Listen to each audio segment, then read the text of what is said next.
Hello students and all the viewers, उम्मीद है कि आप सब खैरियत से होंगे।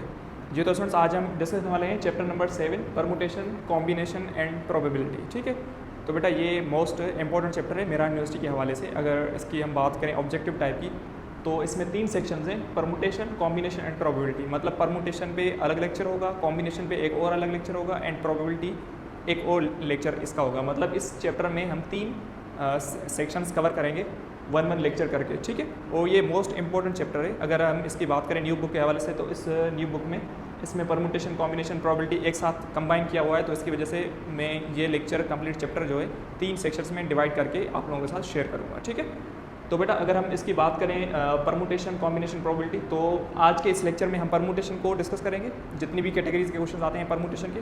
ठीक है, और परमुटेशन को पढ़ने से पहले एक छोटा सा कॉन्सेप्ट होता है, पहले हम वो पढ़ते हैं, क्योंकि उस कॉन्सेप्ट के बेस पर भी क्वेश्चन आते हैं मेरा यूनिवर्सिटी में। ठीक है, तो स्टार्ट करते हैं आज के इस लेक्चर को। तो बेटा सबसे पहले इसमें छोटा सा एक कॉन्सेप्ट है, वो है फंडामेंटल प्रिंसिपल ऑफ काउंटिंग। ठीक है, या हम इसे प्रोडक्ट रूल भी कहते हैं, या फंडामेंटल प्रिंसिपल ऑफ काउंटिंग, या सीक्वेंसिंग काउंटिंग भी इसे कहते हैं। ठीक है, तो बेटा ये प्रिंसिपल क्या कहता है? ठीक है, पहले तो आप इसका फॉर्मूला याद कर लें। फॉर्मूला वैसे मैं आप लोगों को यूज़ करवाऊंगा क्वेश्चंस में, आप जस्ट पहले फॉर्मूला याद करें। ठीक है, उसके बाद जैसे मैं एग्जांपल्स डिस्कस करूंगा तो आपको ये फॉर्मूला भी समझ में आ जाएगा। ठीक है, अब देखें, if A and B are 2 non empty sets, अगर ए और बी दोनों नॉन एम्प्टी सेट्स हैं, तो फंडामेंटल प्रिंसिपल ऑफ काउंटिंग क्या कहता है कि order of A cross B, अगर हम ए क्रॉस बी का ऑर्डर फाइंड करें तो उसका आंसर आएगा order of A multiply by order of B. ठीक है, आपको ये अभी फॉर्मूला याद करना होगा, अगर बाय चांस फॉर्मूला आ जाए एंट्री में तो आप उसे करेक्ट कर सकें। ठीक है, अब एग्जाम्पल डिस्कस करते हैं कि ये फॉर्मूला हम एग्जाम्पल्स में कैसे यूज़ करते हैं। अब एग्जाम्पल नंबर 1 है, if Ahmed has 3 books and Ali has 4 books, in how many ways they can exchange their books. अगर अहमद के पास 3 बुक्स हैं और अली के पास 4 बुक्स हैं, तो कितने तरीक़ों से, कितने वेज हैं कि वो एक दूसरे के साथ वो बुक एक्सचेंज कर सकते हैं। तो बेटा थोड़ा सोचें, अगर अहमद के पास 3 बुक्स हैं तो कितने तरीक़ों से वो अहमद अपनी बुक्स को एक्सचेंज कर सकता है? आप बोलेंगे सर 3 तरीक़ों से। अगर उसके पास 3 बुक्स हैं तो 3 तरीक़ों से ही एक्सचेंज करेगा। अगर अली के पास 4 वेज हैं, 4 बुक्स हैं, तो जाहिर सी बात है अगर 4 बुक्स हैं तो 4 बुक्स को 4 वेज से ही एक्सचेंज कर सकता है। तो इट मीन्स अहमद के पास जो कितने तरीके होंगे, 3 वेज, और अली के पास कितने वेज होंगे, 4 वेज। और इन दोनों को जब आप मल्टीप्लाई करेंगे, आप देखेंगे ना, ये दोनों को जब आप मल्टीप्लाई करेंगे तो आपको रिजल्ट मिल जाएगी टोटल कितने वेज हो जाएंगे। तो 3 4 12, इसका आंसर आ जाएगा 12 वेज। मतलब 12 तरीके ऐसे हो सकते हैं जो अहमद और अली एक दूसरे के साथ बुक्स एक्सचेंज कर सकते हैं। नेक्स्ट क्वेश्चन डिस्कस करते हैं। A man has 6 rooms for guest, in how many veg can he accommodate 3 guest. अब एक बंदा है, उसके पास 6 रूम्स हैं। ठीक है, अपने गेस्ट को अकोमोडेट करने के लिए अगर उसके पास 3 गेस्ट आ जाते हैं तो कितने तरीक़ों से वो अपने गेस्ट को उन रूम्स में सेट कर सकता है। ठीक है, तो अगर मैं आपसे पूछूं कितने वेज हो सकते हैं, तो आप बोलोगे सर अगर पहला गेस्ट आता है तो पहले गेस्ट को सेट करने के लिए उसके पास कितने तरीके होंगे, क्योंकि उसके पास 6 रूम्स हैं तो पहले गेस्ट के लिए 6 रूम्स होंगे। अगर वो गेस्ट सेटल हो गया तो जब दूसरा गेस्ट आएगा तो उसके पास कितने वेज हो जाएंगे, 5 वेज, क्योंकि बाकी 5 रूम्स बचे। ठीक है, अगर उसके बाद थर्ड गेस्ट जैसे आएगा तो थर्ड गेस्ट के लिए कितने वेज हो जाएंगे, कितने रूम्स होंगे, तो आप बोलोगे सर 4 रूम्स होंगे। तो पहले के पास 6 रूम, दूसरे वाले के पास 5 रूम एंड थर्ड वाले के पास 4 रूम्स। तो वही मैंने लिखा है, पहले वाले के पास 6 वेज होंगे यानी रूम को सेटल करने के लिए, दूसरे के पास 5, तीसरे के पास 4। तो जब आप इनको मल्टीप्लाई करेंगे तो टोटल वेज आ जाएंगे। तो टोटल वेज कितने होंगे, 120 वेज। तो बेटा इस ही तरीके से, इस ही पैटर्न से क्वेश्चन आते हैं, ज़्यादातर पूछे जाते हैं। अगर आपको थोड़ा सा कॉन्सेप्ट होगा तो आप इजीली इन क्वेश्चंस को अच्छे तरीके से सॉल्व कर सकते हैं। नेक्स्ट क्वेश्चन देखें, in how many ways 3 prizes can be awarded to 10 boys if boy is eligible for 1 prize. अगर 3 प्राइज़ हैं और 10 बॉयज़ हैं, तो अगर 3 प्राइज़ को 10 बॉयज़ में डिस्ट्रीब्यूट किया जाए तो कितने तरीके हो सकते हैं। और एलिजिबिलिटी ये है कि एक बॉय को एक ही प्राइज़ देना है, 2 या 3 प्राइज़ नहीं देने। ठीक है, अब देखें, तो बेटा अगर मैं आपसे पूछूं एक प्राइज़ को देने के लिए आपके पास कितने बॉयज़ हैं, तो आप बोलोगे सर 10 बॉयज़। अगर एक प्राइज़ आपने दे दिया तो दूसरे प्राइज़ देने के लिए आपके पास कितने बॉयज़ बचे, आप बोलोगे सर 9 बॉयज़। तो दूसरे वाले के पास 9। अगर थर्ड प्राइज़ आप देना चाहते हैं तो थर्ड प्राइज़ देने के लिए आपके पास टोटल 8 बॉयज़ होंगे। तो वही मैंने कॉन्सेप्ट लिखा है कि पहले प्राइज़ देने के लिए 10 बॉयज़, दूसरे के लिए 9, थर्ड के लिए 8। जब आप इनको मल्टीप्लाई करेंगे तो टोटल वेज आ जाएंगे 720 वेज।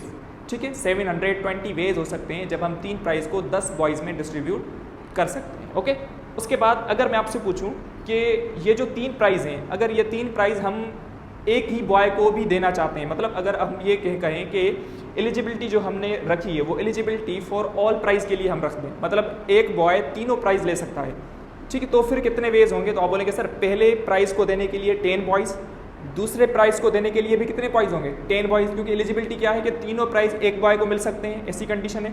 तो थर्ड प्राइज देने के लिए आपके पास टोटल कितने बॉयज़ होंगे, तो भी आप बोलोगे सर 10 बॉयज़। तो पहले प्राइज के लिए भी 10 बॉयज़, सेकंड के लिए भी 10, थर्ड के लिए भी 10। तो वही मैंने कंडीशन लिखी है कि अगर एलिजिबिलिटी फॉर एनी प्राइज, मतलब किसी भी प्राइज को अगर हम एलिजिबिलिटी ये रखें कि एक ही बॉय तीनों प्राइज ले सकता है, तो कंडीशन क्या होगी 10 multiply by 10 multiply by 10। First prize के लिए 10 वेज, सेकंड के लिए 10, थर्ड के लिए 10 बॉयज़ होंगे। जब आप मल्टीप्लाई करेंगे तो 1000 वेज हो जाएंगे, ठीक है। तो बेटा इस तरीके से अगर आपसे ये पूछा जाए कि कोई कंडीशन लगा दी जाए तो कंडीशन पे भी आप थोड़ा फोकस करें और उसे सॉल्व करने की कोशिश करें। आगे चलते हैं। एग्जाम्पल नंबर है, how many 2 digit number can be formed by using 1 3 5 7 9 if no digit is to be repeated. अब आपके पास टोटल कितने नंबर्स हैं 1 2 3 4 5, टोटल 5 नंबर्स हैं, ठीक है। इन 5 नंबर्स को यूज़ करके आपको 2 डिजिट नंबर बनाना है। कितने 2 डिजिट नंबर। अब आप नंबर्स की रिपीटेशन नहीं कर सकते, आप ऐसा नहीं कर सकते तो अगर आपने 2 लिखा है तो दोबारा आप 2 लिखें, ऐसा आप नहीं कर सकते। अगर आपने 3 लिखा तो दोबारा आप 3 यूज़ नहीं कर सकते, मतलब रिपीटेशन नहीं कर सकते। तो आप क्या करेंगे, आप बोलोगे सर पहली अगर मैं टेंस की बात करूँ, ठीक है, वंस और टेंस, अगर मैं आपसे ये पूछूं कि वंस प्लेस पर रखने के लिए मेरे पास टोटल कितने नंबर्स हैं, तो आप बोलोगे सर वंस यानी रखने के लिए मेरे पास टोटल कितने नंबर्स होंगे, तो आप बोलोगे सर 1 2 3 4 5, टोटल 5 वेज है, मतलब मैं 5 नंबर्स में से कोई एक नंबर रख सकता हूँ, ठीक है, वंस प्लेस के लिए। उसके बाद अगर मैं आपसे पूछूं 10th प्लेस के लिए, तो 10th प्लेस के लिए अब आप वंस प्लेस पे एक नंबर रख चुके हैं, पहले ही एक नंबर क्या वंस प्लेस पे रख चुके हैं। जब आप 10th प्लेस पे कोई नंबर रखेंगे तो आपके पास टोटल कितने नंबर्स होंगे, तो आप बोलोगे सर 4 नंबर्स, 5 नंबर्स अब नहीं रहे क्योंकि एक नंबर हमने तो यूज़ कर लिया। अगर एक नंबर आपने वंस प्लेस के लिए यूज़ किया है तो बाकी टोटल 4 नंबर्स होंगे, तो 4 नंबर्स आप 10th प्लेस के लिए रख सकते हैं। दोनों को मल्टीप्लाई करेंगे आंसर आ जाएगा 20 नंबर्स, मतलब हम 20 नंबर्स ऐसे बना सकते हैं जो विदाउट रिपीटिशन होंगे, मतलब उन नंबर्स में रिपीटेशन नहीं होगी। आगे चलते हैं। अगर यही क्वेश्चन आपसे पूछा जाए इफ़ रिपीटेशन इज अलाउड, मतलब आप नंबर्स को रिपीट कर सकते हैं, मतलब आपने अगर 3 यूज़ किया वंस के लिए तो आप 10th के लिए भी 3 यूज़ कर सकते हैं। अगर ऐसी कंडीशन हो गई तो आप बोलोगे सर फिर वंस के लिए भी हमारे पास टोटल 5 नंबर्स होंगे और 10th प्लेस वैल्यू के लिए भी हमारे पास टोटल कितने नंबर्स होंगे 5 नंबर्स होंगे। जब आप दोनों को मल्टीप्लाई करेंगे तो 5 5 25, तो फिर आपके पास टोटल कितने नंबर्स बन सकते हैं 25 नंबर्स। इस तरीके से आप सॉल्व करते हैं, ओके। उसके बाद है आपके पास, अगर आपसे यही क्वेश्चन पूछा जाता 3 डिजिट नंबर के लिए, 3 digit number if repetition is not allowed, अगर 3 डिजिट नंबर बनाना हो और रिपीटेशन अलाउ ना हो तो फिर आप क्या करते हैं, आप बोलते सर वंस के लिए वंस प्लेस रखने के लिए हमारे पास टोटल 5 नंबर्स होंगे।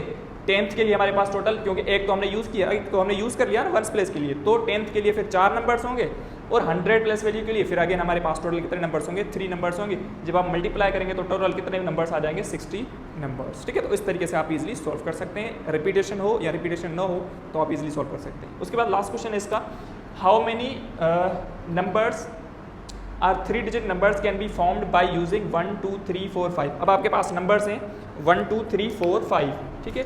इन नंबर्स को यूज़ करके आप क्या करेंगे, आपको 3 डिजिट नंबर बनाना है, ठीक है। अब आपके पास नंबर्स हैं 1 2 3 4 एंड 5, तो आप वही काम करेंगे। आप बोलेंगे सर अगर हमें वंस प्लेस के लिए कोई भी नंबर रखना हो तो हमारे पास टोटल कितने नंबर्स होंगे 1 2 3 4 एंड 5, तो हमारे पास टोटल कितने नंबर्स हैं, आप बोलेंगे सर 5 नंबर्स, ठीक है। तो यहाँ पे आप करेक्शन कर दीजिएगा, यहाँ पे होंगे टोटल 5 नंबर्स, ओके। क्योंकि वंस प्लेस के लिए हमारे पास टोटल कितने नंबर्स हैं 1 2 3 4 5, 5 नंबर्स में से कोई भी एक नंबर रख सकते हैं। उसके बाद अगर मैं 10th प्लेस की बात करूं तो आप बोलोगे सर वंस प्लेस के लिए हमने एक नंबर यूज़ कर लिया, तो 10th के लिए टोटल हमारे पास कितने नंबर्स होंगे 4 नंबर्स होंगे, ठीक है। उसके बाद जो नेक्स्ट कॉन्सेप्ट है वो है फैक्टोरियल का, ठीक है।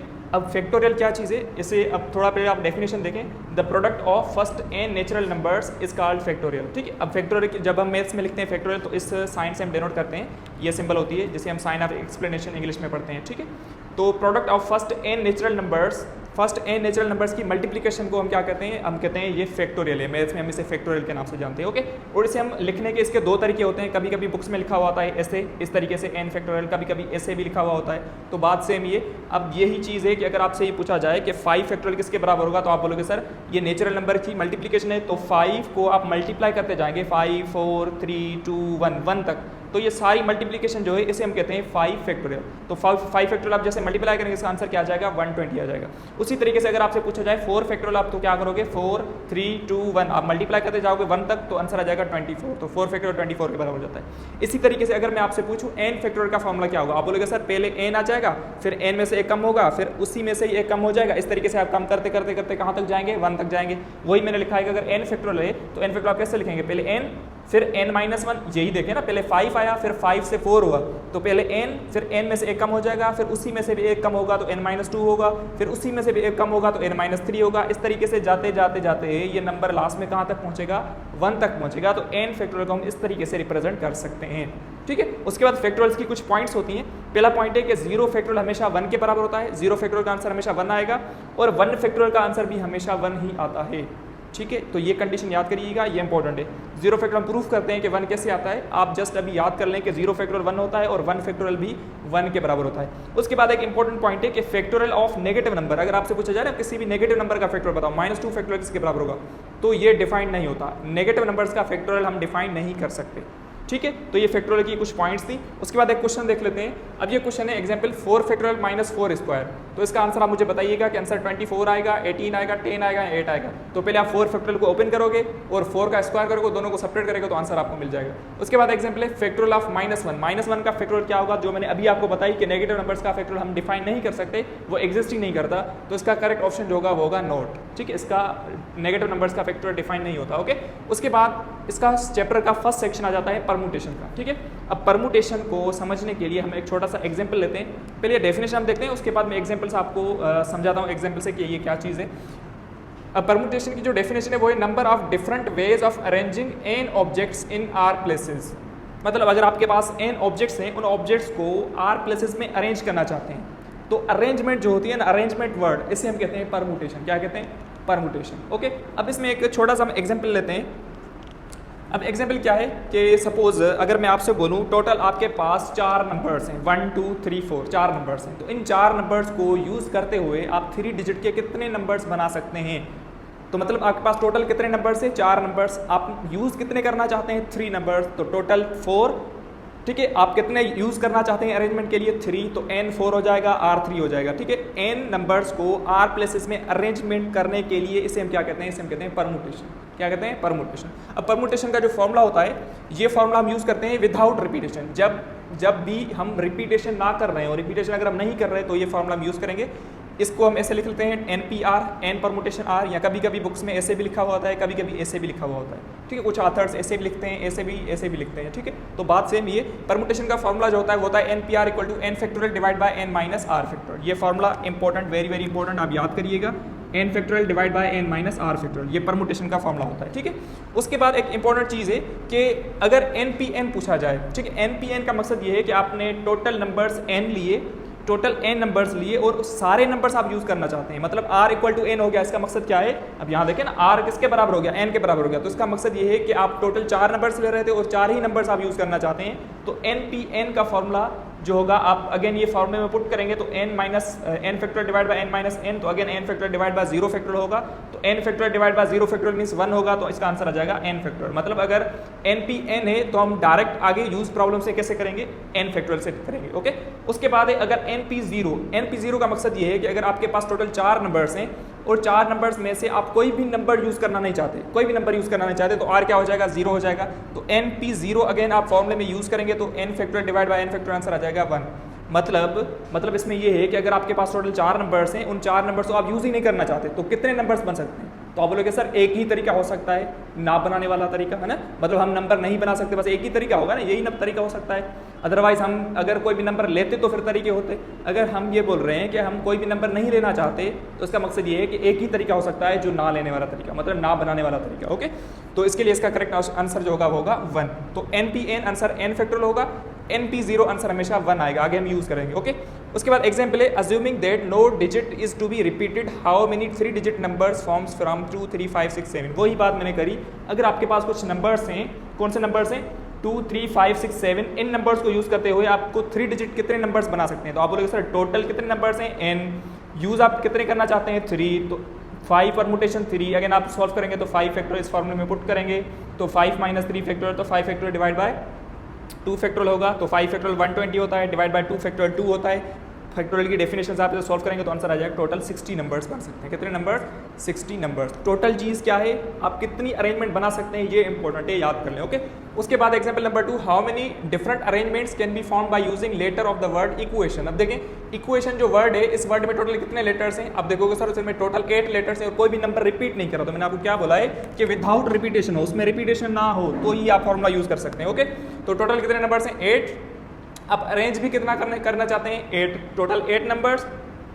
आप 8 ही नंबर्स को अरेंज करना चाहते हैं तो 8 परमुटेशन 8 हो जाएगा। तो मैंने आपको पढ़ाया ना 8 परमुटेशन 8 मान n परमुटेशन n है तो 8 परमुटेशन 8 डायरेक्ट इसके बराबर हो जाएगा, 8 फैक्टोरियल के बराबर हो जाएगा। और 8 फैक्टोरियल आप फैक्टोरियल की डेफिनेशन से सॉल्व करेंगे तो इसका आंसर आपको मिल जाएगा कि 8 फैक्टोरियल का आंसर क्या होगा। आप इसे सॉल्व कर सकते हैं 8 multiply by 7 multiply by 6 multiply by 4, ऐसे आप करते करते 1 तक मल्टीप्लाई करेंगे तो टोटल रिजल्ट आपको मिल जाएगा कितने तरीके हो सकते हैं। उसके बाद ये क्वेश्चन है फादर वर्ड है, ठीक है। अब इस फादर वर्ड को अरेंज करके आप कितने नंबर्स कितने वर्ड्स बना सकते हैं, ठीक है। तो इसका आंसर भी आप मुझे बताइएगा। अगेन आप क्या करेंगे, आप चेक करेंगे इसमें टोटल वर्ड्स कितने हैं और आप टोटल ही नंबर्स यूज करना चाहते हैं तो अगेन यही कंडीशन हो जाएगी NPN। आप इसे सॉल्व करेंगे, इसका आंसर आप मुझे बताइएगा कि इसका आंसर क्या आना चाहिए। आगे चलते हैं, अगर परमुटेशन विद रिपीटेशन की बात करी जाए, ठीक है। अगर permutation with repetition most important है ये, ओके। ये था विदाउट रिपीटेशन, ये है विद रिपीटेशन। अब इसमें थोड़ा पहले हम डेफिनेशन देख लेते हैं। देयर आर n थिंग्स, आपके पास n टोटल थिंग्स हैं। From P are similar of first type, P ऐसी ऑब्जेक्ट्स हैं, P ऐसे ऑब्जेक्ट्स हैं जो सिमिलर हैं। And Q are similar of second type, और Q ऐसे नंबर्स हैं या ऐसे लेटर्स हैं जो सिमिलर हैं, ठीक है। तो इसका जो फॉर्मूला होता है वो होता है n factorial divide bye P factorial into Q factorial. मतलब जितनी बार वो लेटर रिपीट हुआ होगा आप वो नीचे लगाते जाएंगे। अब ये है क्या चीज़, आप इसे ऐसे भी लिख सकते हैं, ठीक है। n p q बात सेम ही है। अब इसे आप यूज़ कैसे करते हैं उससे समझने की कोशिश करें। अब क्वेश्चन देखें, find the number of permutation of the word arrange. अब इस अरेंज जो वर्ड है, इस अरेंज वर्ड को यूज़ करके हम कितने वर्ड्स बना सकते हैं। तो पहले आप चेक करोगे सर इसमें नंबर्स रिपीट हो रहे हैं, नंबर रिपीट हो रहे हैं, तो ये फॉर्मूला हम यूज़ नहीं कर सकते, ठीक है। तो अगर रिपीटेशन है तो हम फॉर्मूला यही यूज करेंगे। तो अगेन आप चेक करोगे इसमें टोटल लेटर्स कितने हैं, तो आप बोलोगे सर 7, तो टोटल 7 होगा, ऊपर 7 फैक्टर रखोगे। उसके बाद आप चेक करोगे कि इसमें कोई ऐसा कोई लेटर है जो रिपीट हो रहा है, तो आप बोलेंगे सर यहाँ पे 2 ऐसे नंबर्स हैं जो रिपीट हो रहे हैं। पहला A है, ठीक है। A भी 2 बार रिपीट हो रहा है और R भी 2 टाइम्स रिपीट हो रहा है। तो जो नंबर जितनी टाइम्स रिपीट होगा वही आप डिवाइड में लगाते जाएंगे। A 2 टाइम्स रिपीट हो रहा है तो 2 फैक्टोरियल, R कितनी टाइम रिपीट हो रहा है 2 टाइम्स तो 2 फैक्टोरियल। जब आप इसे सॉल्व करेंगे तो 7 फैक्टोरियल आप इसे ओपन करेंगे, डिवाइड में 2 फैक्टोरियल ओपन करेंगे, ये भी 2 फैक्टोरियल होगा, 2 फैक्टोरियल 4 हो जाएगा, 4 में कैंसिल करेंगे। जब आप इसे मल्टीप्लाई करेंगे तो आपको रिजल्ट मिल जाएगा 1260 अरेंजमेंट्स, मतलब 1260 वर्ड्स आप बना सकते हैं। ओके, उसके बाद ऐसे ही आपसे ये वर्ड्स हैं एग्री वर्ड को यूज करके आप कितने वर्ड्स बना सकते हैं, वही बात टोटल कितने हैं आप ऊपर रखोगे फैक्टोरियल की फॉर्म में। उसके बाद कोई ऐसा लेटर है जो रिपीट हो रहा है, आप बोलोगे सर ई ऐसा नंबर है जो 2 टाइम्स रिपीट हो रहा है, तो आप 2 फैक्टोरियल डिवाइड में रखोगे। मतलब ऐसा कोई लेटर जो जितनी बार रिपीट होता है आप उसे डिवाइड में रखेंगे, उसे सॉल्व करेंगे तो आपको आंसर मिल जाएगा। और इसी टाइप का क्वेश्चन आता है मेरा यूनिवर्सिटी में। कभी कभी वर्ड आपसे पूछा जाता है मैथमेटिक्स, कभी आपसे कोई दूसरा वर्ड दे देते हैं। तो ये परमुटेशन विद रिपीटेशन है और ये परमुटेशन विदाउट रिपीटेशन है। ओके, अब आगे चलते हैं। इसमें एक और कॉन्सेप्ट आता है साइक्लिक परमुटेशन का, ठीक है। ये भी मोस्ट इंपॉर्टेंट है, छोटे छोटे से कॉन्सेप्ट्स हैं लेकिन इसमें क्वेश्चंस आते हैं तो इसलिए आपको लाजमी पढ़ने चाहिए। साइक्लिक परमुटेशन क्या है, number of permutation of n elements taken all at time. मतलब अगर आपके पास n एलिमेंट्स हैं, उन एलिमेंट्स को अगर आप साइक्लिक परमुटेशन की फॉर्म में लिखना चाहते हैं तो उसकी 2 कंडीशंस हो सकती है। पहली कंडीशन यह है कि अगर आपके पास कोई भी ऐसी चीज़ है जो आप सर्किल की फॉर्म में अरेंज करना चाहते हैं, या गारलैंड या नेकलेस वगैरह जो होते हैं, या की रिंग्स की फॉर्म में होते हैं, तो जब आप उसमें अरेंज करते हैं तो कुछ ऐसी कंडीशंस हो जाती हैं कि अरेंजमेंट करने के वक्त क्लॉकवाइज जब आप अरेंज करते हैं या एंटी क्लॉकवाइज जब आप अरेंज करते हैं तो उसमें कोई भी डिफरेंस नहीं होता। उसमें कोई भी जब भी आप देखें ना, जब आप नेकलेस में बीड्स को रखते हैं, डिफरेंट कलर्स के बीड्स को रखते हैं, तो आप देखेंगे कि वो ना इस सर्कुलर फॉर्म में होते हैं, क्योंकि नेकलेस सर्कुलर फॉर्म में होता है। तो आप देखेंगे एंटी क्लॉकवाइज और क्लॉकवाइज दोनों में बीड्स सेम ही होते हैं, ठीक है। तो मतलब अगर एंटी क्लॉकवाइज और क्लॉकवाइज बीट्स सेम है तो इसके लिए जो हम फार्मूला यूज़ करते हैं वो होता है n-1 फैक्टोरियल डिवाइड बाय 2। ये फार्मूला हम यूज़ करते हैं जब क्लॉकवाइज और एंटी क्लॉकवाइज दोनों आइडेंटिकल हों, दोनों सेम हो। तो अब इसमें कंफ्यूज नहीं है, मैं आपको बता रहा हूँ कि ये फार्मूला आप कब यूज़ करेंगे, किस टाइप, जब क्वेश्चन आपसे पूछा जाए रिंग का, नेकलेस का या गारलैंड्स का। जब आप रिंग का कोई भी क्वेश्चन पूछा जाए या नेकलेस का कोई भी क्वेश्चन पूछा जाए या गारलैंड का कोई भी क्वेश्चन पूछा जाए, आप direct n-1 factorial divide bye 2 formula use करेंगे। ओके, अब कैसे यूज़ करेंगे नेक्स्ट में एग्जांपल्स आपको समझाता हूँ। उसके बाद है if clockwise and anti clockwise are distinct. मतलब अगर देखें क्लॉकवाइज और एंटी क्लॉकवाइज दोनों डिफरेंट है, दोनों डिफरेंट चीज़ें हैं, क्लॉकवाइज देखें एंटी क्लॉकवाइज दोनों डिफरेंट हैं, तो इसका फॉर्मूला होता है n-1 फैक्टोरियल। अब ये आप यूज़ कब करेंगे, जब आपसे राउंड टेबल का क्वेश्चन पूछा जाए।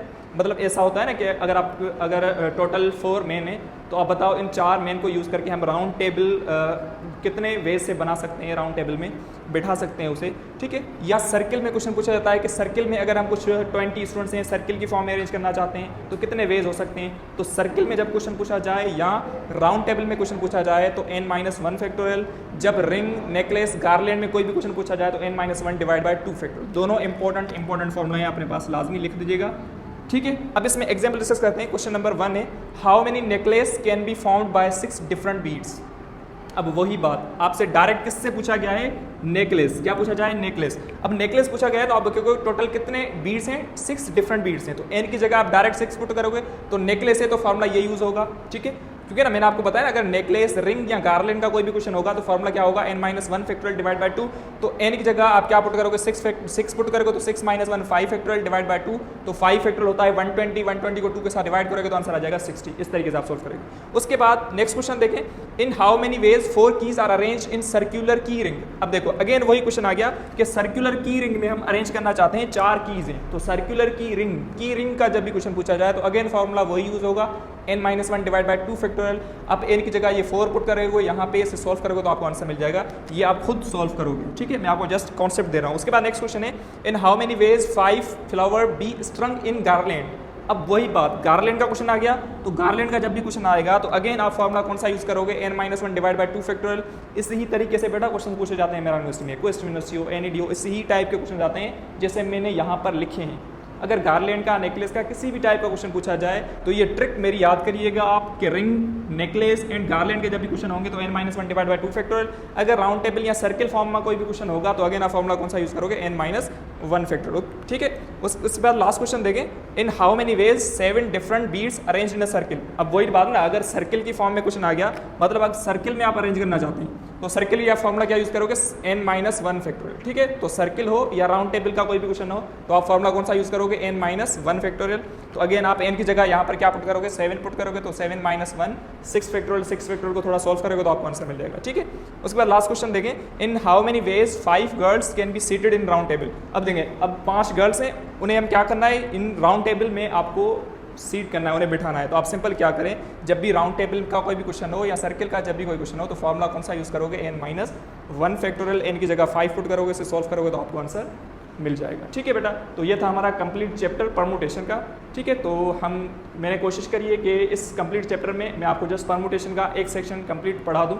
तो वही मैंने कोशिश करी है, जितने भी टाइप्स के क्वेश्चन आते हैं वो सारे मैंने यहाँ पर लिखे हैं। बाकी कुछ चीज़ें ऐसी हैं कि अगर कोई भी MCQs वगैरह किस टाइप का आता है तो इंशाल्लाह हम नेक्स्ट लेक्चर में डिस्कस कर लेंगे, ओके।